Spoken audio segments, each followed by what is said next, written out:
আসসালামু আলাইকুম বন্ধুরা। আমাদের ছোট্ট একটি করলার গাছে কয়েকটি করলা ধরেছে, তাই করলাগুলো পেড়ে নতুনভাবে রান্না করে দেখাবো। যাদের বাচ্চারা করলার সবজি রান্না করলে একটু খেতে চায় না, তাদের জন্য এই টিপস। এখন থেকে চিন্তা করার কোনো কারণ নেই, বাচ্চা বুড়ো সকলেই চেটেপুটে এই সবজি খাবে এভাবে রান্না করলে। আমাদের সঙ্গে থাকো এবং পুরো ভিডিওটি দেখতে থাকো। তবে বন্ধুরা, যাদের ডায়াবেটিস, চুলকানি, দাঁত খুজলি বা যাদের ছোট ছেলে মেয়েদের ছোট ছোট কৃমি হয়, তাদের ক্ষেত্রে এই তিতা সহ রান্না করে খেলে খুব উপকার হবে। আবার যারা খেতে চায় না, তাদের ক্ষেত্রে আমার এই রান্নার টিপস ফলো করে রাখবে।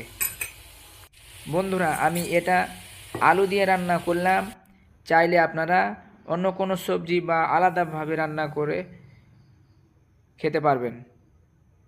বন্ধুরা, ভিডিওটি ভালো লাগলে অবশ্যই লাইক, শেয়ার, কমেন্ট করবে। এই রকম ভালো ভালো ভিডিও পেতে চ্যানেলটি সাবস্ক্রাইব করে রাখবে।